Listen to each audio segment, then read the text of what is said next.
ఈరోజు పునరుద్ధాన ఆదివారం ఆరాధనకు విచ్చేసినటువంటి మీ అందరికీ కూడా ప్రభునామాన వందనాలు తెలియజేస్తూ ప్రభుని మహింపరుస్తూ దేవునికి వర్తమానాన్ని కొద్ది నిమిషాలు మనం చాలా జాగ్రత్తగా వినడానికి ప్రయత్నం చేద్దాం. సాధారణంగా మనము అందరం కూడా ఈ లోకంలో ఏదో ఒక పని చేసుకుంటూ ఉంటాం. మన పిల్లలు మనకంటే మంచిగా ఉండాలని కోరుకుంటాం, ఆశిస్తాం. అలా ఆశించడం అనేది న్యాయం కూడా. దేవునికి స్తోత్రం కలుగును గాక. అందుకని మనం మన పరిధిలో మనం కష్టం చేస్తూ ఏదో 4 రాళ్ళు వెనకేసుకోవడానికి మనమందరం కూడా ప్రయత్నం చేస్తాం. అవునా? ఏంటి అలా చూస్తారు? అవునా కాదా? మరలా చెప్తున్నాను, మీరు విన్నారో లేదో అని మరలా చెప్తున్నాను. మనమందరం కూడా ఆయా పనులు చేసుకుంటూ మనకంటే మన పిల్లలు బాగుండాలని, మన కుటుంబం నానాటికి అభివృద్ధి చెందాలని ఆశిస్తాం. మనం పడిన కష్టాలు ఏవి మన పిల్లలు పడకూడదని, మన పిల్లలు మనందరికంటే ఎంతో గౌరవంగా సౌఖ్యంగా జీవించాలని ఆశపడతాం. అందుకోసం మనం ప్రయత్నం చేస్తాం. అలా ప్రయత్నం చేయడం అనేది న్యాయం కూడా. అందుకోసం కష్టపడతాం. కష్టపడుతూ ఏదో 4 రాళ్ళు వెనకేసుకోవాలని ఆశపడతాం. 2 సార్లు చెప్పాను మీతో, ఏదో 4 రాళ్ళు వెనకేసుకోవాలని ఆశపడతాం. 4 రాళ్ళు వెనకేసుకోవాలని ఆశపడే మనకి 4 రాళ్ళు వెనకేసుకుంటున్నామో లేదో కానీ వెనకాల కిడ్నీలు ఉంటాయి. ఆ కిడ్నీల్లో మంచినీళ్ళు సరిగా త్రాగకపోతుంటే చెప్పండి, రాళ్ళు పడిపోయే అవకాశం ఉంది. వెనకాల రాళ్ళు అంటే చెప్పండి, కిడ్నీలో రాళ్ళు కాదు. మన తెలుగు భాష చాలా గొప్ప భాష. వెనుక 4 రాళ్ళు వేసుకోవడం అంటే దాని అర్థం ఏంటంటే కిడ్నీలో రాళ్ళు వేసుకోవడం కాదు. మనం ఏదో మన కుటుంబానికి, మనకి, మన తర్వాత తరం వారికి ఏదైనా కాస్తంత సంపాదించి పెట్టడమే దాని అర్థం. అది తప్ప కాదు, అది అవసరం. అలా చేయాలి. అలా చేయడానికి అందరూ ప్రయత్నం కూడా చేస్తూ ఉన్నాం, చేయాలి కూడా. దేవునికి మహిమ కలుగును గాక. ఈరోజు నేను వెనకాల ఏదో 4 రాళ్ళు వేసుకోవడం గురించి 2 సార్లు ఎందుకు చెప్పానో తెలుసా? ఈరోజు ప్రసంగం రాళ్ళు అనే సబ్జెక్ట్ మీద. దేవునికి స్తోత్రం కలుగును గాక. ఏంటి చెప్పండి. రాళ్ళు వెనకాల వేసుకునే 4 రాళ్ళు గురించి తెలిసిన మనకే, మన బైబిల్లో కొన్ని రాళ్ళు ఉన్నాయి. ఆ రాళ్ళ గురించి తెలుసుకుందాం. కీర్తనల గ్రంథం 118వ కీర్తన. 118వ కీర్తనలో ఒక చక్కని మాట మనం చూడగలుగుతాం. చూడండి, 118వ కీర్తన 22వ వచనం ఒకసారి చదవడానికి ప్రయత్నం చేయండి. 118వ కీర్తన 22వ వచనం. ఇల్లు కట్టువారు నిషేధించిన రాయి మూలకు తలరాయి ఆయను. 118వ కీర్తన 22వ వచనం. ఇల్లు కట్టువారు నిషేధించిన రాయి మూలకు తలరాయి ఆయను. బాగా వినాలి ఈ మాట. ఇల్లు కట్టువారు నిషేధించిన రాయి మూలకు తలరాయి ఆయను అనే మాట బాగా మీరు గమనిస్తే, మనం గృహం కట్టేటప్పుడు కానీ, గోడ కట్టేటప్పుడు కానీ, ఏదైనా ఒక చిన్న కట్టడం కట్టేటప్పుడు కానీ, ఆ తాపీ మేస్త్రి గారు అక్కడ ఇటుకతో కడితే ఇటుకల్ని, రాళ్లతో కడితే రాళ్ళని తీసి ఒకదాని మీద ఒకటి పేర్చి అది తూక వేసి దానికి సిమెంట్ వేసి చక్కగా గోడ నిర్మాణం చేస్తాడు. అవునండి. మీరు గమనించండి, ఈ తాపీ మేస్త్రి గారు రాళ్లతో కానీ ఇటుకలతో కానీ కట్టేటప్పుడు ఒక్కొక్క ఇటక రాయిని మాటికి తన దగ్గరికి వేస్తుంటే తీసి పక్కకి వేసేస్తూ ఉంటాడు. దానికి కోణాలు సరిగా ఉండకపోవచ్చు, దాని షేప్ సరిగా ఉండకపోవచ్చు. ఈ రాయి ఇక్కడ పెడితే ఎందుకులే ఇంకా మంచి రాయి పెడదాంలే అని చెప్పి అనేక సార్లు నిషేధించినటువంటి రాయి, ఇది అక్కర్లేదులని తృణీకరించినటువంటి రాయి చివరికి ఎలా ఉపయోగపడుతుందో చెప్తున్నాడు ఇక్కడ. కట్టడం అంతా కట్టేస్తారు. కట్టేసిన తర్వాత ఆ కట్టడం ఎప్పుడు ఈ ఒక్క రాయి పెడితే ఇక ఇక్కడితో గోడ అయిపోయింది, ఇల్లు అయిపోయింది అనుకుని ఉంటామో, ఆ చిట్ట చివరి రాయి, ఈ రాయితో, ఈ ఇటుకతో ఈ ఇంటి గోడలు నిర్మాణం పరిపూర్ణం అయిపోయిందని ఏ రాయితో అయితే మనం అనుకుంటామో, ఆ రాయి అప్పటి వరకు అనేక సార్లు తీసి పడేసినటువంటి రాయిగా, అవసరమైనటువంటి రాయిగా, తలరాయిగా, మూలరాయిగా మారిపోద్దట. దేవునికి స్తోత్రం కలుగును గాక.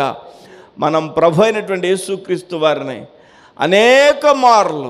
అనేక సార్లు మనమందరం కూడా తృణీకరించినటువంటి వాస్తవమైన విషయం మనకు తెలుసు. కానీ పరిపూర్ణత ఎప్పుడొచ్చిందంటే, సంపూర్ణత ఎప్పుడొచ్చిందంటే యేసుక్రీస్తు ద్వారానే సంపూర్ణత వచ్చింది. ఒక నిర్మాణానికి పరిపూర్ణత ఎప్పుడు వస్తుందట, సంపూర్ణత ఎప్పుడు వస్తుందట? ఆ రాయితో ఇక సంపూర్ణత వచ్చేసిందని అనుకున్నప్పుడు, ఇంతవరకు నిషేధించినటువంటి ఆ రాయి చెప్పండి మూలకు తలరాయి అయిందట. మన ప్రభు అయినటువంటి యేసుక్రీస్తు వారిని అనేక సార్లు మనం నిషేధించాం, అనేక సార్లు మనం తృణీకరించాం, వద్దనుకున్నాం, కాదనుకున్నాం. కానీ మన జీవితం పరిపూర్ణత, మన జీవితానికి సంపూర్ణత రావాలంటే ప్రభు అయిన యేసుక్రీస్తు అనబడినటువంటి మూలకు తలరాయి మనకు అవసరమయ్యాడు. దేవునికి స్తోత్రం కలుగునుగాక. ఇదే విషయాన్ని మనం చాలాసార్లు మనం ప్రభు అయినటువంటి యేసుక్రీస్తులో నెరవేర్చబడడం మనం చూస్తాం. యేసుక్రీస్తుని మీరంతా గత దినాల్లో ఎంత తృణీకరించారో లేదో నాకు తెలియదు, కానీ యేసు ప్రభుని నేను అనేక సార్లు తృణీకరించినటువంటి వ్యక్తిని, పాస్టర్స్ని అవమానించినటువంటి వ్యక్తిని, అనేక సార్లు క్రైస్తవ్యాన్ని హేళన చేసిన వ్యక్తిని, బయట కూర్చుని మైకుల్లో వాక్యం విని వాక్యం ఎలా చెప్తారో అని చెప్పి స్కూల్లో సాగదీసి, నిజమైన పాస్టర్లో ఎలా ఒక్కోసారి చెప్పండి దేవుడు వచ్చున్నాడని ఏదో ఒక విధంగా మాట్లాడడానికి ప్రయత్నం చేస్తా, అలాగే నేను ఇమిటేట్ చేయడానికి ప్రయత్నం చేసినటువంటి సందర్భాలు చాలా ఉన్నాయి. యేసు ప్రభుని, క్రైస్తవ్యాన్ని, ఈ యొక్క ఆధ్యాత్మిక ఈ విషయాల్ని అవమానించినటువంటి వ్యక్తినైన నన్ను ఈ యొక్క జీవగ్రంథాన్ని పట్టుకుని అలసట లేకుండా పరుగులెత్తడానికి ప్రభు సహాయం చేస్తూ ఉన్నాడు. హల్లెలూయా. ఆ యొక్క నిషేధించినటువంటి రాయి, ఇల్లు కట్టువారు నిషేధించినటువంటి రాయి మూలకు తలరాయును అన్నట్లుగా దేవుని యొక్క మహాకృప ప్రభు అయిన యేసు అయిన జీవితంలో, మనందరి జీవితాల్లో పరిపూర్ణతకు కారణమయ్యాడు. హల్లెలూయా. యేసు ప్రభు మన జీవితాల్లో తలరాయి అయితే మనం కూడా అనేక సమయాలలో నిషేధించబడిన వారం, తృణీకరించబడిన వాళ్ళం. అనేక సార్లు ఆడి వల్ల ఏమవుద్దులే, వాడేం చేస్తాడులే, ఆమె వల్ల ఏమవుద్దులే, ఆవిడేం చేస్తుందిలే, ఎవరికి చెప్పుకుంటావో చెప్పుకో, నీ దిక్కు నాకాడు చెప్పుకో, నువ్వేం చేస్తావు అనే మాటలు నీ ఎదురుగా, నీ చాటున, నీ కోసం అనేక మంది అనుకుంటే, ఈరోజు ప్రభు అన్నాడు, నిన్ను అదే స్థలంలో, అదే ప్రజల మధ్య నిషేధించినటువంటి అదే ప్రజలకు నీవే అవసరమయ్యేటట్లుగా మూలకు తలరాయి చేస్తాను నిన్ను అంటాడు. హల్లెలూయా. ఏ ప్రజలైతే నిన్ను అవమానించారో, ఏ ప్రజలైతే నిన్ను తృణీకరించారో వాళ్లకు నువ్వు అవసరమయ్యేటట్లుగా నేను చేస్తా అని అంటాడు దేవుడు. దేవునికి స్తోత్రం కలుగును గాక. దేవుడు గొప్ప దేవుడు అండి. ఆయనకు అసాధ్యమైంది ఏది లేదండి. ఆయన ఇల్లు కట్టు వారు నిషేధించినటువంటి రాయి మూలకు తలరాయి అయ్యేటట్లుగా చేసే దేవుడు. దేవునికి స్తోత్రం కలుగును గాక. ప్రవక్త అయినటువంటి యెషయా తన యొక్క ప్రవచనంలో మాట్లాడతాడు. చూడండి, యెషయా గ్రంథం 28వ అధ్యాయం. యెషయా గ్రంథం 28వ అధ్యాయం 16వ వచనం. ప్రభువగు యెహోవా ఇలా సెలవిచ్చుచున్నాడు, సియోనులో పునాదిగా రాతిని వేసిన వాడును నేనే. దేవుడు అంటాడు, సియోనులో పునాదిగా రాతిని వేసిన వాడు నేనే, అది పరిశోధింపబడిన రాయి, అమూల్యమైన తలరాయి అని అంటాడు. మూలకు తలరాయి అంటే ఎవరో తెలుసా? అమూల్యమైన రాయిగా చేస్తాడు. అమూల్యమైన రాయి అంటే ఏంటో తెలుసా? మిక్కిలి విలువ కలిగిన రాయిగా నిన్ను చేస్తాడు. హల్లెలూయా. మిక్కిలి విలువ కలిగిన రాయిగా నిన్ను చేస్తాడు. మామూలు డైమండ్కి అంత విలువ ఉంటే మీరు ఏ రాయో తెలుసా? అమూల్యమైనటువంటి రాయిగా. చెప్పండి. ఇంకా ఆ మూలకు తలరాయిగా దేవుడు చేసినటువంటి ఈ సందర్భాన్ని మనం చూస్తున్నాం. ఈ యెషయా గ్రంథం 28వ అధ్యాయంలో మనం చదువుకున్నాం, సియోనులో పునాదిగా రాతిన వేసిన వాడును నేనే, అది పరిశోధింపబడిన రాయి. ఏ రాయి అది? పరిశోధింపబడిన రాయి, టెస్ట్ చేయబడిన రాయి. అది టెస్ట్ చేయబడిన రాయి, అమూల్యమైన రాయి, బహు స్థిరమైన పునాది అయిన మూలరాయి అని అంటాడు. హల్లెలూయా. మనము వాస్తవానికి నిషేధించబడిన, అవమానపరచబడిన, అనేక సార్లు తృణీకరించబడిన, అనేక సార్లు మనల్ని పట్టించుకోనంత దిగజారినట్లుగా మన పట్ల మాట్లాడినటువంటి సందర్భాలు గుర్తొస్తుంటే ప్రభు అంటున్నాడు, నిన్ను మూలకు తలరాయిగా చేస్తాను నిన్ను అంటున్నాడు. హల్లెలూయా. మీకు గుర్తొస్తున్నాయా కూర్చున్నప్పుడు? ఇక్కడ బంధువుల్లో పలానా వాళ్ళు ఎలాగన్నారు, నిజమేనండి, దేవుడు నన్ను ఆ విధంగా చేస్తాడు. దేవునికి స్తోత్రం. హల్లెలూయా. లేదా ఎవరో పలానా వారు నన్ను ఇలా తీసి పడేశారండి, నన్ను దేవుడు ఆ విధంగా చేస్తాడు అని ప్రభు సన్నిధిలో విశ్వాసంతో నువ్వు కూర్చుంటే ప్రభు అన్నాడు, మూలకు తలరాయిగా నేను చేస్తాను అని అంటున్నాడు. పరిశోధించబడిన రాయిగా, అమూల్యమైన రాయిగా, బహు స్థిరమైనటువంటి రాయిగా నిన్ను చేస్తాను అని ప్రభు మాట్లాడుతున్నాడు. అపోస్తులుడైన పౌలు ఎఫెసీయులకు రాసినటువంటి పత్రిక 2వ అధ్యాయము, అపోస్తులుడైన పౌలు ఎఫెసీయులకు రాసినటువంటి పత్రిక 2వ అధ్యాయము 20వ వచనంలో ఈ విధంగా ఉంది, క్రీస్తు యేసే ముఖ్యమైన మూలరాయి అయి ఉండగా. బైబిల్లో విషయమేనా నేను చెప్పేది?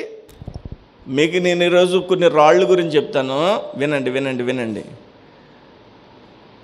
మీరు ఏదో నెక్లెస్లో మధ్యలో పెట్టుకునే రాయో, ఉంగరంలో పెట్టుకునే రాయో, కలిసి వచ్చే రాయో అని అనుకునేరు.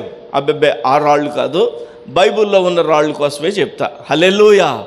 ఈ రాయి ఏంటంటే ముఖ్యమైన మూలరాయి. తీసి పడేస్తే ఎలాగ అవసరమైందో అలాంటి రాయి, అమూల్యమైన రాయి. ఈ రాయి ఎవరంటే క్రీస్తు యేసే. క్రీస్తు యేసే ముఖ్యమైన మూలరాయి అయి ఉండగా. హల్లెలూయా. ముఖ్యమైన మూలరాయి క్రీస్తు యేసు ప్రభువారే. మన జీవితానికి మూలరాయి క్రీస్తు యేసు ప్రభువారుగా ఉంటే మనల్ని మన యొక్క జీవితాలలో నిషేధించబడిన సమయాలలో, నిషేధించబడిన ప్రజల మధ్యలో మనల్ని తలరాయిగా, మూలరాయిగా చేయడానికి ఆయన సమర్థుడు. హల్లెలూయా. మొదటి రాయి మూలరాయి. చెప్పండి చెప్పండి చెప్పండి. మొదటి రాయి అండి మూలరాయి. అంటే మనం లేకపోతే అక్కడ పని అవ్వదు అన్నంతగా చేసేస్తాడు. హల్లెలూయా. మీ బంధువులు, మీ స్నేహితుల మధ్యలో మీరు అవమానపరచబడితే మనల్ని దేవుడు ఎలా చేస్తాడంటే మన ద్వారానే నిశ్చయముగా అక్కడ వారికి అవసరమైనంతగా దేవుడు గొప్ప ఆశీర్వాదాన్ని దేవుడు మనకిస్తాడు. ఆ విశ్వాసంతో ఒకసారి ప్రభువుని స్తుతించండి, విశ్వాసంతో దేవుని ఘనపరచండి, విశ్వాసంతో బిగ్గరగా దేవునికి స్తోత్రం చెప్పండి. మరోసారి చెప్పండి హల్లెలూయా. మొదటి రాయి ఏంటి? మూలరాయి. అది ఎవరు? మూలరాయి అంటే యేసుక్రీస్తే. యేసుక్రీస్తే మూలరాయి. మనల్ని కూడా మూలరాయిగా దేవుడు చేస్తాడన్నమాట. రెండవదిగా మరొక రకం రాయి చెప్తాను మీకు. ఈ రాళ్ళన్నీ మీరింటికి తీసుకెళ్ళిపోవాలి. ఈ రాళ్ళు నేను చెప్పాను కదా, నేను ఎన్ని రాళ్ళు చెప్తానో, వెనకాల 4 రాళ్ళు గురించి చెప్పుకున్నాం ముందు. ఆ 4 రాళ్ళు అంటే మనం కాస్తంత ఆస్తి గురించి చెప్పుకున్నాం, అంతేనా? ఆ 4 రాళ్ళు మనం ఎలాగో వెనకేసుకోవాలి మన కుటుంబ తరాలకి. అయితే ఇప్పుడు 4 రాళ్ళు అనేటువంటి ఆ సందర్భాన్ని పక్కన పెట్టి ఈరోజు వాక్యంలో కొన్ని రాళ్ళు చెప్తాను, అవి మనం మోసుకుని వెళ్ళిపోవాలి ఇంటికి. ఒకటి మూలరాయి, రెండో రాయి. సమూయేలు మొదటి గ్రంథం 17వ అధ్యాయము 40వ వచనం చదవండి. తన కర్ర చేత పట్టుకుని ఏటి లోయల్లో నుండి 5 నున్నని రాళ్లను ఏరుకుని 5 నున్నని రాళ్లను ఏరుకుని, ఏ రాళ్ళు ఇవి? నున్నని రాళ్ళు. వినాలి. మొదటి రాయేమో మూలరాయి, రెండవ రాళ్ళు ఏమని చెప్తున్నానంటే నున్నటి రాళ్ళు, నున్నటి రాయి, నున్నటి రాయి. మీరు గమనిస్తే ఇది ఏ సందర్భంలో ఉందో పరిశీలన చేస్తే, గొల్యాతుకి దావీదుకి ఒక హోరాహోరీ యుద్ధం జరిగింది. హోరాహోరీ ఏం కాదు, దావీదు ఉట్నే గొల్యాతుని ఈజీగా గెలిచేశాడు దేవుని యొక్క కృపలో. మీకు తెలుసు, ఫిలిస్తీయుల పక్షంగా గొల్యాతు వచ్చాడు. ఫిలిస్తీయుల పక్షంగా గొల్యాతు వస్తే ఇజ్రాయేలీల పక్షంగా ఎవరు వచ్చారంటే దావీదు వచ్చాడు. ఇజ్రాయేలీల పక్షంగా దావీదు వస్తే, దావీదు యవనస్తుడు, చిన్నపిల్లాడు. గొల్యాతు అయితే 6 మూరల జానుడు ఉన్నటువంటి ఆజాను బాహుడు. మీ అందరికీ బాగా తెలిసినటువంటి కథ ఇది, దావీదు గొల్యాతు కథ. అయితే దావీదు అక్కడ ఒక ఏలా లోయ అనేటువంటి లోయలో వాళ్ళిద్దరూ కూడా దిగారు. ఇటువైపు ఒక పర్వతం ఉంటుంది, ఇటువైపు ఒక పర్వతం ఉంటుంది. ఈ పర్వతం మీదేమో ఫిలిస్తీయులు ఉన్నారు, ఈ పర్వతం మీదేమో ఇజ్రాయేలీలు ఉన్నారు. వీళ్ళిద్దరూ కలిసి ఎక్కడ యుద్ధం చేయాలి? ఈ 2 కొండలకి మధ్యలో లోయలో యుద్ధం చేయాలి. ఆ లోయ పేరు ఏలా. ఆ లోయలో ఏటి ఒకటి వెళ్తుంది, ఏరు పారుతుంది. అది ఆ రోజుల్లో వారు యుద్ధం చేసి ఆ సమయంలో ఏరు వెళ్ళదు. ఇప్పుడు మనం చూస్తే ఇక్కడ ఎర్రకాలువ సంవత్సరం అంతా వెళ్తుందండి, వెళ్దు. ఎర్రకాలువ వచ్చి వెళ్ళినప్పుడు మాత్రం వాళ్ళు ఊర్లు ముంచేస్తుంది కదండి. అక్కడ ఎలా లోయలో ఏరు వెళ్తూ ఉంటుంది. ఆ ఏరు వెళ్ళినప్పుడు మాత్రం చాలా విస్తారంగా ప్రయాణం చేస్తుంది, చాలా ప్రవాహం వేగంగా కొట్టుకెళ్తుంది. అక్కడ కొన్ని రాళ్ళు మనం చూస్తాం. ఆ రాళ్ళన్నీ కూడా ప్రత్యేకంగా ఉంటాయి. ఎందుకంటే ఈ ప్రవాహం కొన్ని వేల సంవత్సరాల నుంచి ప్రవాహం వస్తూ ఉంది. ఆ ప్రవాహంలో ఆ క్రిందంతా కూడా మెటల్ లాంటిది, అంటే స్లాబ్లో వేసుకునేటువంటి మెటల్ లాంటి రాళ్ళు ఉంటాయి అక్కడ. మీకు వినిపిస్తుందా? స్లాబ్లో వేసుకుంటాం కదా మెటల్, ఆ మెటల్ లాంటి రాళ్ళు ఉంటాయి. అయితే ఆ రాళ్ళన్నీ కూడా ఒక షేప్లో ఉండవు. నీళ్లు ప్రవాహం ఎక్కువగా ఉండడం వల్ల ఆ రాయి ఏం చేస్తుందంటే దొల్లుకుంటూ కొన్ని కిలోమీటర్లు ప్రయాణం చేస్తాయి రాళ్ళు, చిన్న చిన్న రాళ్ళు. ఇప్పుడు రాయి దొల్లుతుందనుకోండి, ఏమవుద్ది? చెప్పాలి, ఏమవుద్ది? అరుగుద్ది. రాయి మీద రాయి, రాయి మీద రాయి, రాయి మీద అలా దొర్లుతూ వెళ్ళేటువంటి ఆ క్రమంలో రాళ్ళు అరిగి ఏమవుతుందంటే గుండ్రంగా షేప్ వస్తుంది. కోణాలతో ఉండదో, గుండ్రంగా ఉంటుంది. అన్ని గుండ్రంగా ఉండవు. అలా అని చెప్పి కొన్ని రాళ్ళు ఎక్కువ దూరం ప్రయాణం చేయకపోవడం వల్ల కోణాలతో ఉంటాయి. కొన్ని రాళ్ళు మాత్రం గుండ్రంగా తయారవుతాయి. ఇప్పుడు దావీదు ఆ ఏలా లోయలోనికి వెళ్ళి, ఏలా లోయలో తన దగ్గర ఒక కర్ర ఉంది, దాన్ని ఒడిసెల అంటారు. మీకు బాగా అర్థం అవడం కోసం క్యాటిల్ బార్ తెలుసు కదా, అంటే ఒక కర్ర ఉంటుంది, పంగల కర్ర అంటారు దాన్ని. దానికి ఒక రబ్బర్ ముక్క ఉంటుంది, దాన్ని ఎలా పెట్టుకుని కొడితే ఎక్కడ చెట్టు మీద ఉండేటువంటి పక్షికి కూడా తగులుతుంది. దాన్ని క్యాటిల్ బార్ అంటారు కదా. అలాగే దావీదు చేతిలో ఒక కర్ర ఉంది, ఆ కర్రకి కూడా పైన చివర రబ్బర్ లాంటిది ఉంటుంది, దాంట్లో రాయేసి ఇలా పెట్టి తిప్పి తిప్పి కొడితే అది వెళ్ళి తగులుతుంది అనమాట. అలాంటి కర్ర ఒకటి ఉంది. వంగిని 5 రాళ్ళు ఏరుకున్నాడు దావీదు.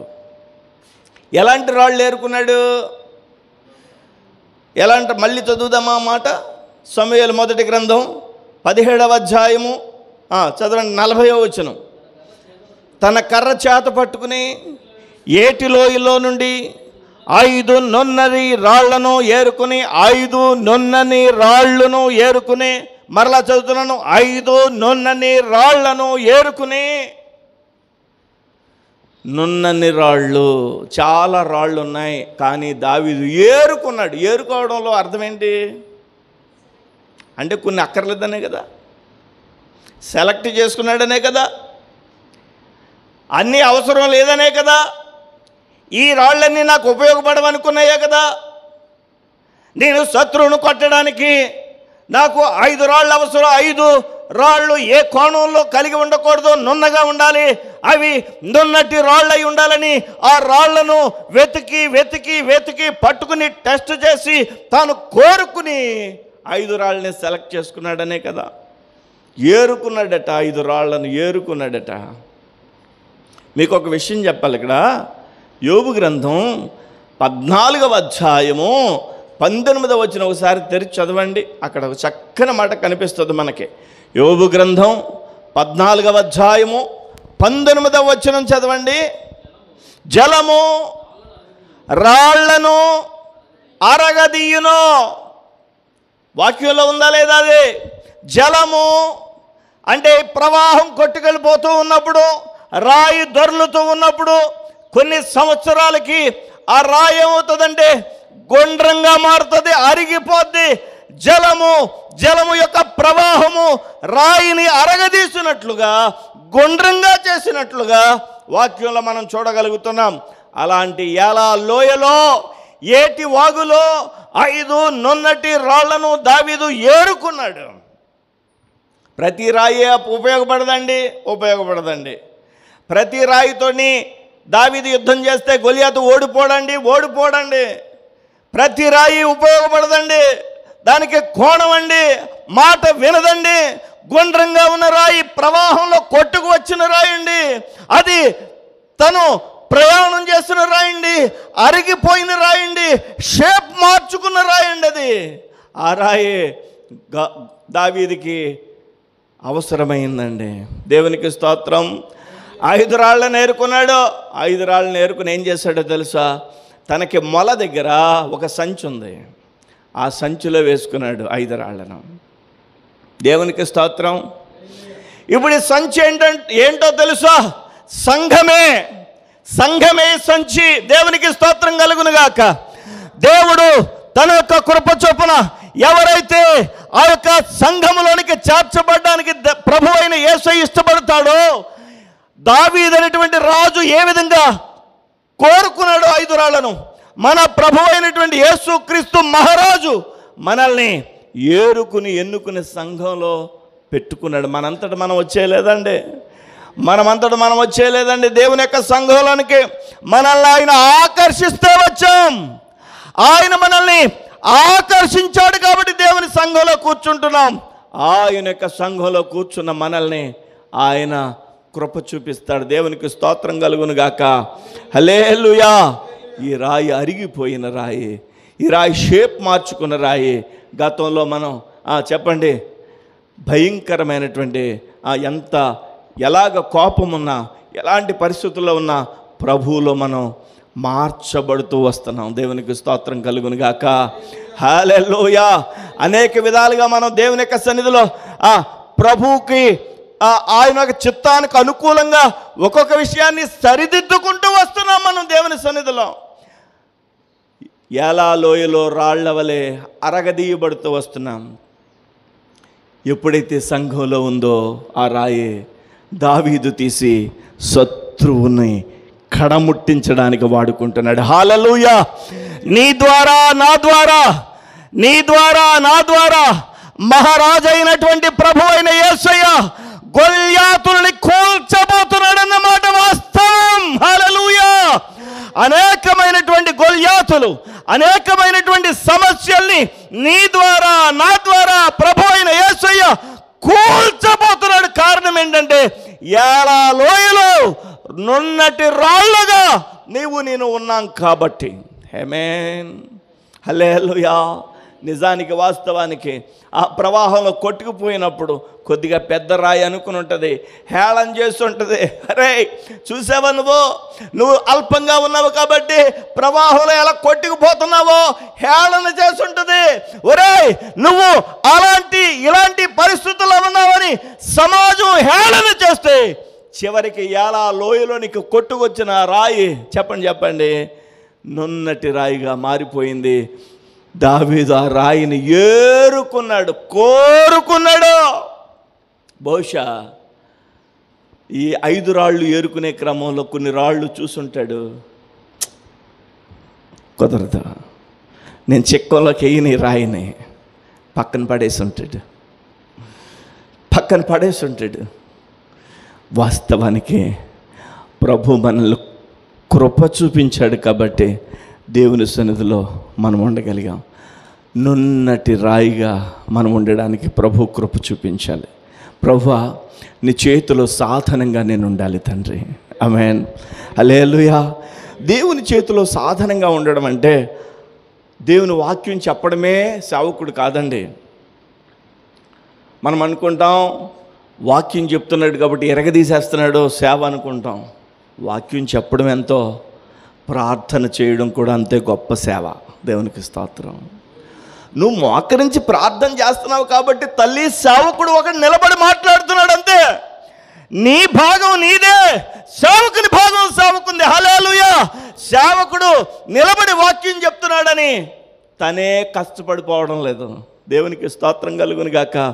మరొకళ్ళు కష్టపడి గుప్పిలు విప్పుతారు, ఆ విధంగా మరొకళ్ళు కష్టపడి అడ్మినిస్ట్రేషన్ చేస్తారు, మరొకళ్ళు కష్టపడి ఎలా ఉండాలి మందిరం లేదా ఏ విషయాలు ఉపకరణాలు ఉండాలి అనేక విధాలుగా దేవుని యొక్క సన్నిధానంలో ఒక్కొక్కరిని ఒక్కొక్క విధంగా దేవుడు ఆశీర్వదిస్తాడు. అందరం కలిసి మనందరం దేవుని యొక్క పరిచర్య చేయడానికి ప్రభు ఏర్పాటు చేసిన ఒక చక్కని ఏలా లోయలో నున్నటి రాళ్ళగా దేవుడు కోరుకుంటున్నాడు. హల్లెలూయా. ఆమేన్. హల్లెలూయా. ఏలా లోయలో నున్నటి రాళ్ళుగా దేవుడు మనల్ని కోరుకుంటున్నాడు. నున్నటి రాయి ఎలాగవుతుంది? కోణాలతో ఉన్న రాయి నున్నగా ఎలాగవుతుంది? జలము రాళ్లను అరగదీయను. జలము రాళ్లను అరగదీయను. నున్నటి ఆ ఏలా లోయలో ఉన్న 5 రాళ్లను దావీదు చిక్కంలో వేసుకున్నట్లుగా మన ప్రభు అయిన యేసయ్య వాక్య ప్రవాహంలో కొట్టుకుని వచ్చినటువంటి రాళ్లను, వాక్య ప్రవాహం ద్వారా మార్చబడినటువంటి రాళ్లను, వాక్య ప్రవాహం ద్వారా వారి యొక్క బ్రతుకును మార్చుకున్న రాళ్లను, నున్నటి రాళ్లను చిక్కంలో వేసుకుంటాడు దేవుడు. దేవునికి స్తోత్రం కలుగును గాక. ఒక్కొక్క రాయితో ఒక్కొక్క గొప్ప ఘన కార్యాన్ని దేవుడు తగిన సమయంలో చేస్తాడు. మనం 2 రాళ్లను మనం చదువుకున్నాం. చెప్పాలి ఇప్పుడు ఏమేం చెప్పాను నేను? ఒకటి మూలరాయి, రెండవది నున్నటి రాయి. మనం తలకు మూలరాయిగా దేవుడు చేస్తాడు. వాస్తవం నమ్మండి. హల్లెలూయా. పక్కన తీసి పడేస్తాడు మేస్త్రి గారు, పక్కన తీసి పడేస్తారు పనివారు. అయినా కానీ నువ్వు కట్టడంలో ఒకదానిగా మారిపోతావు, కట్టడంలో ఒకరిగా మారిపోతావు. నువ్వు లేకపోతే కట్టడం లేదన్నట్లుగా, నువ్వు లేకపోతే దేవుని యొక్క మందిరం, దేవుని యొక్క సంఘం లేదన్నట్లుగా, నువ్వు లేకపోతే దేవుని యొక్క పని జరగదన్నట్లుగా దేవుడు చేస్తాడు. దేవుని పనే కాదు, కుటుంబంలో మన యొక్క బంధువుల మధ్యలో ఫలానా వ్యక్తి నిలబడాలి, ఫలానా వ్యక్తి నిలబడాలి, వచ్చే వాళ్ళిద్దరూ నిలబడాలి, వాళ్ళ కుటుంబం నిలబడాలి అన్నట్లుగా దేవుడు చేస్తాడు. నమ్మండి. హల్లెలూయా. రెండవదిగా నున్నటి రాయిగా మారిపోదాం. వాక్య ప్రవాహంలో కొట్టుకెళ్ళి దావీదు చేతులకు దొరుకుదాం, చిక్కంలో వేయబడదాం. హల్లెలూయా. 2 రాళ్ళు చెప్పాను. ఒకటి మూలరాయి, రెండవది నున్నటి రాయి. పట్టుకెళ్తారా అయ్యి? 4 రాళ్ళు వెనకేసుకోండి అమ్మా, దేవునికి స్తోత్రం కలుగును గాక. 4 రాళ్ళు పట్టుకెళ్ళండి. 2 రాళ్ళు చెప్పాను, తర్వాత ఇంకో రాయి చెప్తున్నాను. హల్లెలూయా. చూడండి, మత్తయి సువార్త 16వ అధ్యాయము 18వ వచనం. మరియు నీవు పేతురువు, ఈ బండ మీద నా సంఘమును కట్టుదును, పాతాళ లోక ద్వారములు దాని ఎదుట నిలువ నేరవని నీతో చెప్పుచున్నాను. దేవునికి స్తోత్రం కలుగును గాక. హల్లెలూయా. మరియు నీవు పేతురువు అనే చోట అక్కడ 3 అంకె ఉందా? 3 అంకె ఉందా లేదా? కింద 3 అంకె ఉంటుంది చూడండి, కింద చిన్న అక్షరాల్లో 3 అంకె ఏమనుంది? పేతురు అనే శబ్దమునకు పేతురు గారు తెలుసా మీకు? పేతురు గారు తెలుసా? బైబిల్లో పాస్టర్ గారు పేతురు గారు తెలుసా? పేతురు గారు పేరుకి అర్థం ఏంటన్నా మాట? రాయి. అర్థమైందా మీకు? పేతురు అనే మాటకు అర్థం ఏంటి? రాయి. అంటే ప్రభువైన యేసయ్య పేతురుని, ఆ పేతురు అనే మాటకి రాయి లేదా కేఫా అని కూడా పిలుస్తారు. కేఫా అంటే రాయి. ఏంటి పేతురు పేరేంటి? పాస్టర్ గారి పేతురు పేరేంటి? రాయి. కేఫా అన్న అదే అర్థం వస్తుంది, రాయి అని. ఇక్కడ ఈయన పేరు ఎందుకు సూచించానంటే, పేతురుని ఇంకా మిగిలినటువంటి అపోస్తలుని 12 మందిని యేసయ్య ఏరుకున్నాడు. ఎవరో? ఏరుకున్న రాళ్లలో ఇస్కరియోతు యోధా కూడా ఉన్నాడు. మీరు బాగా గమనించాలి. అదేంటండి అయ్యగారు, ఎందుకు ముందే కదా నున్నటి రాళ్ళని ఏరుకుంటాడన్నాం. మరి ఆ పనికి మాలిన ఇస్కరియోతు అనేటువంటి రాయి అలాగే యేసుప్రభు ఏరుకున్నాడండి. బాగా గమనించాలి, మనం బాగా గమనించాలి. నేను అక్కడికి వస్తా.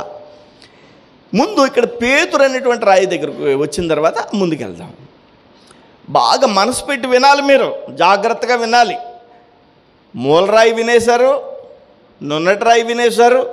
ఇప్పుడు కేఫా అనేటువంటి రాయి, పేతురు అనేటువంటి రాయి గురించి మీరు వింటున్నారు. ఈ పేతురు అనేటువంటి రాయిని దేవుడు పిలిచి ఎన్నుకుని ఏర్పాటు చేసుకున్నాడు. వాస్తవానికి పేతురు యొక్క సోదరుడు అంద్రియని పిలిచాడు యేసయ్య.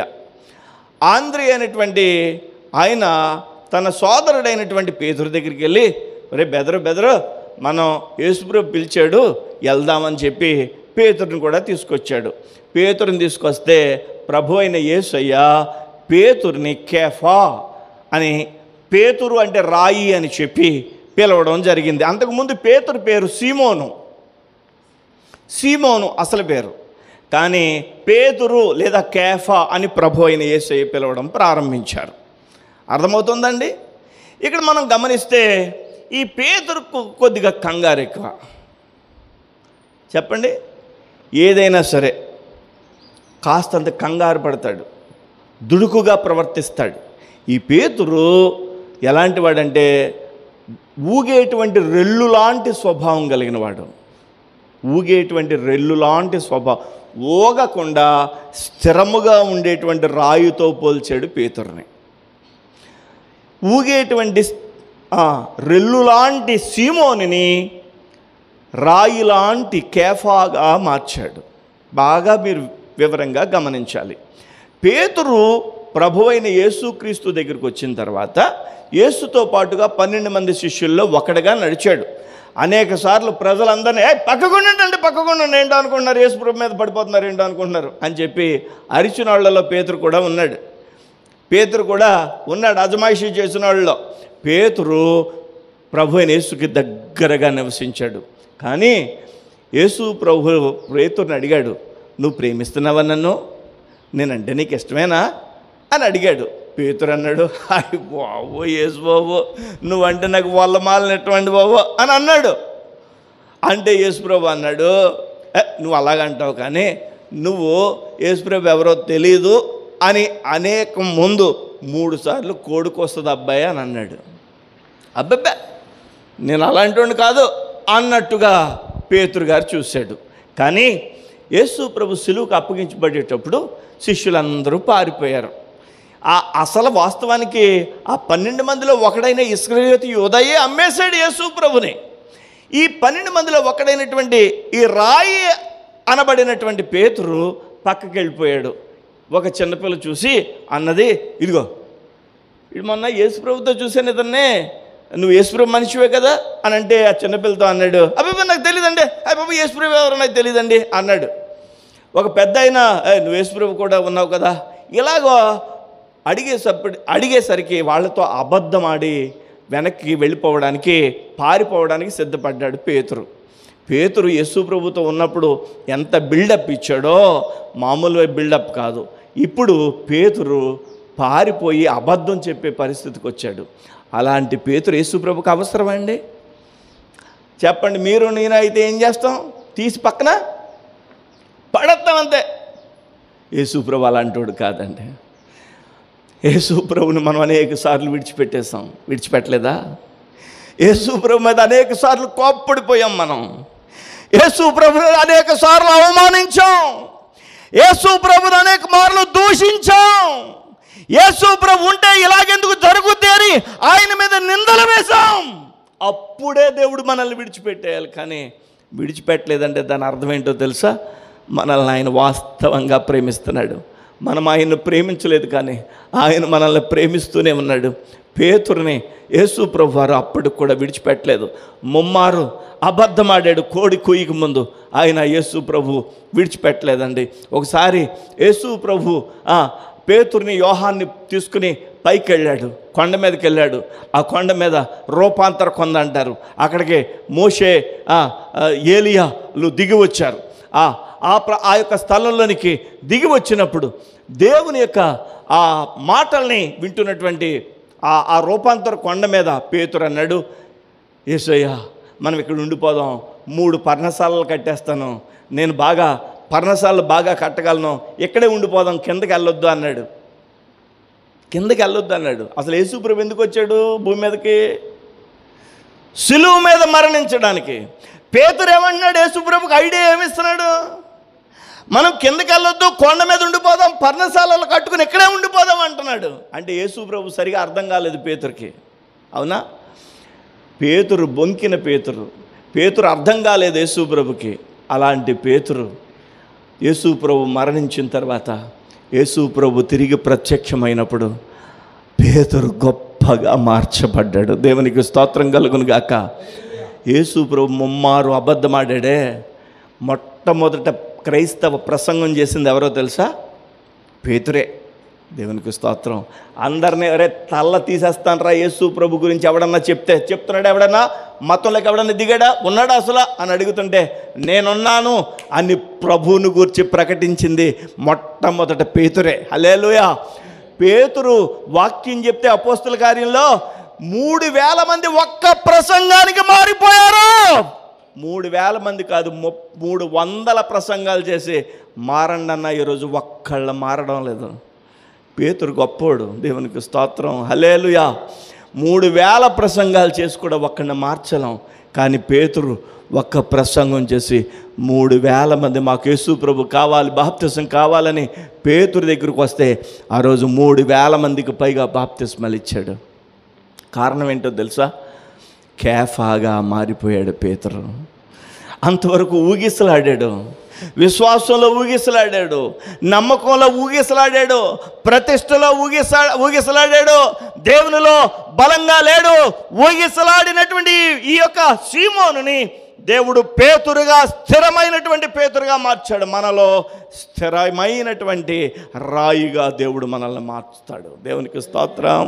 హల్లెలూయా, హల్లెలూయా. ఇక ప్రభువు నాకు తెలియదన్న మాట కాదు, ప్రభువు నా సొంత రక్షకుడు అనే విధంగా చెప్పండి, ప్రభు మనల్ని మారుస్తాడు. మీకు విషయం తెలుసా? నేను ప్రభువుని నమ్ముకున్న తర్వాతే చాలా కాలం వరకు బైబిల్ని తీసుకెళ్ళలేదు నేను. అంటే బైబిల్ని ఇలా బైబిల్గా తీసుకెళ్ళలేదు. ఎందుకో తెలుసా? బైబిల్ని ఒక చీరలో తెస్తాం, చీరలో కవర్ తెస్తామా, ఆ కవర్లో పెట్టి ఆ కవర్ను మడతెట్టి పట్టుకెళ్ళి వాడిని ఇలా సంకలో పెట్టుకుని. ఎందుకో తెలుసా, బైబిల్ ఎట్టుకెళ్తున్నానని ఎవరన్నా చూస్తే నన్ను ఎక్కడన్నా చీపుగా అనుకుంటారేమో అని చీపుగా ఆలోచించేవాడిని ఆ రోజుల్లో. కానీ ఈరోజు బైబిల్ని తీసుకుని పట్టుకుని వెళ్ళడానికి చెప్పండి అస్సలు సిగ్గుపడినాం. దేవునికి స్తోత్రం, హల్లెలూయా. చేతిలో సిగరెట్ పెట్టుకుని 2 ఏళ్ల మధ్యలో వాడు నడివీధుల్లో నడుస్తుంటే సిగ్గుపడడం లేదు. బాటిల్ పట్టుకుని నడివీధుల్లో వెళ్ళిపోతుంటే సిగ్గుపడడం లేదు. ఇది జీవితాలను మార్చేటువంటి అద్భుతమైన దేవుని యొక్క వాక్యం. ఇది బ్రతుకులను మార్చే దేవుని యొక్క సజీవమైన వాక్యం. ఈ వాక్యాన్ని పట్టుకుని వెళ్ళడానికి సిగ్గు పడనంత స్థిరమైన రాయిగా మార్చేశాడు. ఊగిసలాడే నన్ను స్థిరమైనటువంటి కేఫాగా, పేతురుగా, దేవుని యొక్క కృప కలిగినటువంటి రాయిగా మార్చేశాడు. దేవునికి స్తోత్రం కలుగును గాక. చెప్పండి పేతురులాగా మన గత జీవితాల్లో ప్రభుని తెలియదందాం అన్నామా, లేకపోతే అవమానంగా అనుకున్నామా, లేకపోతే ఎక్కడైనా ప్రభు నమ్ముకున్నారని ఎక్కడైనా వీళ్ళకి తెలిస్తే మనల్ని చులకన చేస్తారనే స్వభావంతో ఎక్కడైనా ఉన్నామా? ఈరోజు ప్రభు యొక్క సన్నిధిలో ప్రభు బిడ్డలంగా మనం చెప్పడానికి, ఉండడానికి, సాక్ష్యం ఇవ్వడానికి ధైర్యంగా సాగిపోదాం. ప్రభు కృప చూపిస్తాడు. దేవునికి స్తోత్రం. అలా పారిపోయిన పేతురుని ప్రజల ముందుకి మరి ధైర్యంగా వచ్చాడు. ఒక మాట చెప్తాను మీకు, చెప్పింది నేను ముగించేస్తాను. హల్లెలూయా. అపోస్తుల కార్యం 4వ అధ్యాయం 21వ వచనం చదవండి. అపోస్తుల కార్యం 4వ అధ్యాయం 21వ వచనం. అక్కడ ఒక మాట చదివించి ముందుకెళ్తాను నేను. అపోస్తుల కార్యములు 4వ అధ్యాయము 21వ వచనం. ప్రజలందరూ జరిగిన దానిని గురించి మహిమపరచుడు కనుక ప్రజలకు భయపడి వీరిని శిక్షించి గట్టిగా బెదిరించి, ఇలా వినండి, ఈ మాట వినండి, ఇలా వినండి, గట్టిగా బెదిరించి. ఎవరు? అక్కడ అధికారులు పేతురుని బెదిరిస్తున్నారు, గట్టిగా బెదిరిస్తున్నారు. బాగా వినాలి. ఇక్కడ పేతురు వాక్యం చెప్తుంటే పేతురుని బెదిరిస్తున్నారు. ఇంతకుముందు బెదిరిపోయాడు కదా, గట్టిగా బెదిరిస్తున్న ఈ పేతురు గట్టి రాయిలా మారిపోయాడు. దేవునికి స్తోత్రం. బెదిరిపోతాడండి ఇప్పుడు? బెదురుతాడా? బాగా వింటున్నారా? ఇదివరకు చిన్న పిల్ల బెదిరిస్తే బెదిరిపోయాడు. ఇప్పుడు అక్కడున్న అధికారులే గట్టిగా బెదిరిస్తుంటే లెక్క చేయకుండా వాక్యం చెప్తున్నాడు అక్కడ. అంటే ఏమయ్యాడన్నమాట? గట్టి రాయిలా మారిపోయాడు. దేవునికి స్తోత్రం. హల్లెలూయా, హల్లెలూయా. స్థిరమైన రాయిగా మారాడు, బలమైన రాయిగా మారాడు, గట్టి రాయిగా మారాడు, కేఫాగా మారాడు. 3 రాళ్ళ గురించి చెప్పాను. 1 మూలరాయి, 2 నున్నటి రాయి, 3వది గట్టి రాయి. అవునా? 3 చెప్పాలి, మళ్ళీ చెప్పాలి. 1 మూలరాయి, 2 నున్నటి రాయి, 3 గట్టి రాయి. మనం గట్టి విశ్వాసంలో సాగిపోదాం. గురి యొద్దకు మనం గట్టి పట్టుదలతో పరిగెడదాం. హల్లెలూయా. మన విశ్వాసం గట్టిగా ఉండాలి. అప్పుడే మనం గట్టి అనుభవాలలో ఉన్నట్టు. ఇంకో రాయి చెప్పనా? 3 రాళ్ళు చాలా? ఇంకో రాయి చెప్పనా? చెప్తాను. బాగా వింటారా? మరి వినండి. ఆకలేస్తుందా? ఇంకో రాయి చెప్తాను. మత్తయి సువార్త. ఇప్పుడు చదవండి. మత్తయి సువార్త 5వ అధ్యాయం 41వ వచనం చదువునన్నా. 1 మైలు దూరం రమ్మని నిన్ను బలవంతం చేస్తే వాడితో కూడా 2 మైళ్ళు వెళ్ళిపోవని యేసుప్రభు చెప్పాడు. ఇలా వినండి. ఇప్పుడు ఇలా వినండి. 1 మైలు దూరం రమ్మంటే, నిన్ను బలవంతం చేస్తే 1 మైలు దూరం రమ్మని, వాడితో కూడా 2 మైళ్ళు నడిసే నువ్వు. వినండి. ఇప్పుడు ఇంతకీ ఈ మాట ఎంత చదివించాను? మైలు ఉందని మీకు ఎలా తెలుసు? ఇక్కడికి దేవరపల్లి 9 కిలోమీటర్లని మీకు ఎలా తెలిసింది? ఎర్నగూడెం 9 కిలోమీటర్లని ఎలా తెలిసింది?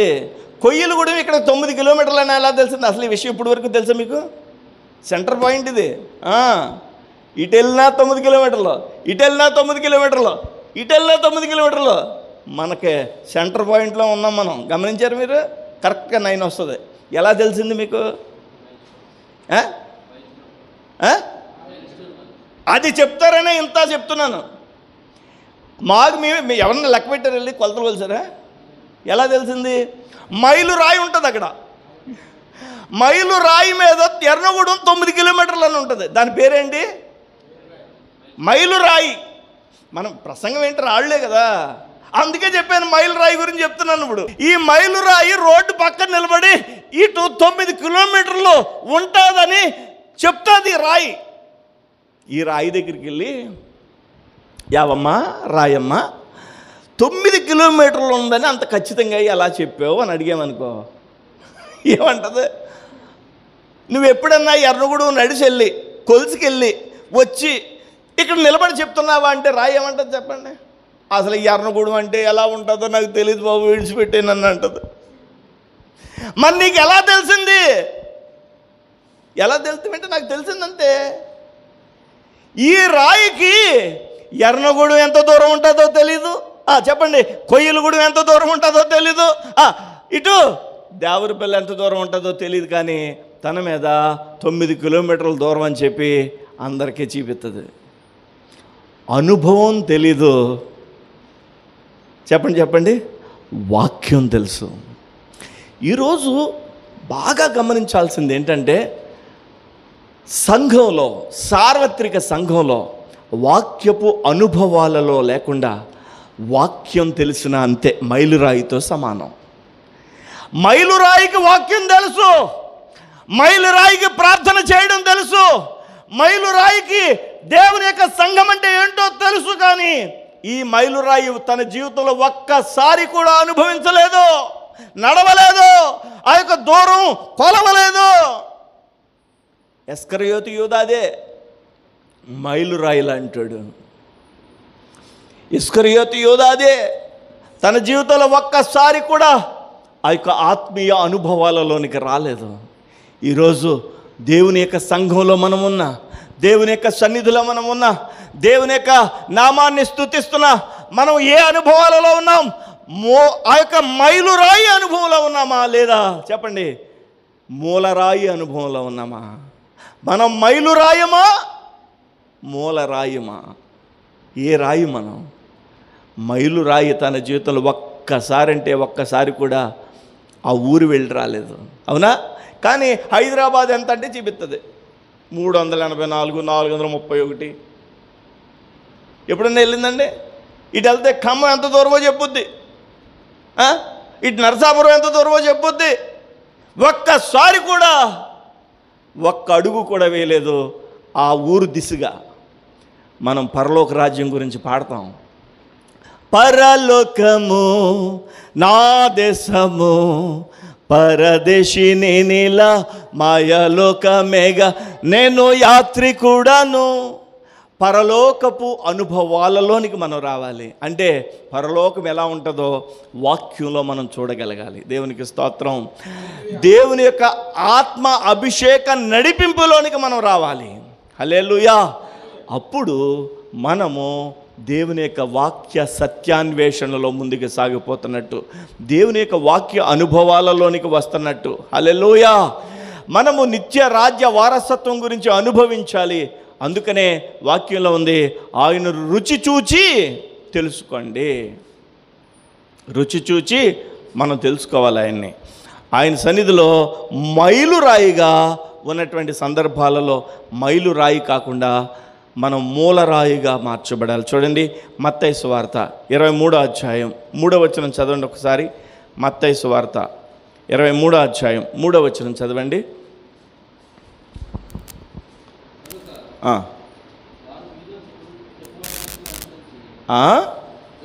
కనుక వారు మీతో చెప్పువాటన్నిటినీ అనుసరించి గాయకునుడి. ఆయనను వారు చెప్పుదురే కానీ చేయరు. 9 కిలోమీటర్లు ఉందని చెప్పుద్దే కానీ చేస్తుందా? వెళ్తుందా? వారు ఎవరి గురించి వ్రాయిస్తాడు ఈ మాటలో? శాస్త్రుల గురించి, పరిసయ్యుల గురించి. వారు చెప్పుదురే కానీ చేయరు. చెప్పి చేయకుంటే అది మైలురాయితో సమానం. ప్రభు అయిన యేసు అంటున్నాడు శాస్త్రుల గురించి, పరిసయ్యుల గురించి వారు చెప్తారు కానీ చేయరు. ఇంకా అంటాడు యెహెజ్కేలు గ్రంథం 33వ అధ్యాయం, యెహెజ్కేలు గ్రంథం 33వ అధ్యాయము 31వ వచనం. నా జనులు రాదగిన విధంగా వారు నీ యొద్దకు వస్తారు, నీ జనులైనట్లుగా నీ ఎదుట కూర్చుండి నీ మాటలు విందురు, కానీ వాటిని అనుసరించి ప్రవర్తింపరు. అంటే వాటి ప్రకారంగా చేయరు. వారు చెప్తారు కానీ చేయరు అనేది మైలురాయి గురించి వ్రాయబడినటువంటి మాట. దేవునికి స్తోత్రం కలుగును గాక. కాబట్టి మనం మైలురాయిగా ఉండకూడదు. ఇంకొక చివరి మాట నేను చెప్పేద్దాం అనుకున్నాను కానీ 5వ మాట చెప్పడం లేదు. 4 రాళ్ళు అన్నాను కదా, 4 రాళ్లే చెప్పాను. హల్లెలూయా. 5వ రాయి ఎదిగే రాయి. విచిత్రంగా ఉంటుంది ఇది. ఇప్పుడు చెప్పను, విచిత్రంగా లేదా? ఎదిగే రాయి చెప్తానులే ఒకసారి. మీరు బాగా బైబిల్లో పట్టుకోండి. ఎక్కడైనా మీకు 4 రాళ్ళు చెప్పాను ఇప్పటికి. మీరు అయినాను ప్రసంగం అయిపోయిన తర్వాత ఆదివారం ప్రసంగం ఇదని చిన్న మెసేజ్ పెట్టవచ్చు కదండి చక్కగా తెలుగులో. మీకు అర్థమైంది. ప్రసంగం పేరు ఏం పెడతాం, ఏం పేరు పెట్టాలి ఈరోజు పెట్టండి. మీరు థంబ్నెయిల్ మీద ప్రసంగం ఏం పేరు పెట్టాలి? 4 రాళ్ళు అని పెడదామా, లేకపోతే ఏమని పెడితే బాగుంటుంది? మీకు ఏం అర్థమైంది? టైటిల్ మీరు తెలుగులో రాసి పెట్టండి, ఇంగ్లీష్లో అయినా పర్వాలేదు.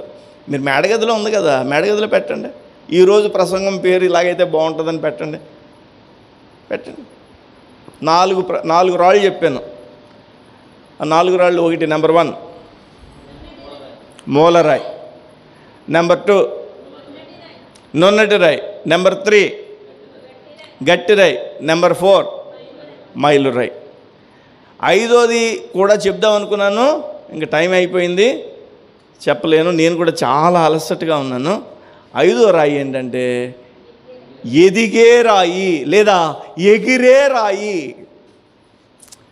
విచిత్రంగా ఉంటుంది. ఎదిగే రాయి లేదా ఎగిరే రాయి. ఇప్పుడు చెప్తానా? ఇప్పుడు చెప్తాను అనుకుంటున్నారా? ఇప్పుడేం చెప్పను, టైం అయిపోయింది. 4 రాళ్ళు, ఈ 4 రాళ్ళు మీరు వెనకేసుకుని మన ఇంటికి వెళ్ళి మైలురాయిలాగా మాత్రం మనం ఉండకూడదు. మూలరాయిగా ఉండాలి, నున్నటి రాయిగా ఉండాలి, ఇంకా గట్టి రాయిగా ఉండాలి. దేవుడు ఈ మాటలు మన కొరకు ఆశీర్వదించును గాక. మోకరించండి, ప్రార్థన చేసుకుందాం.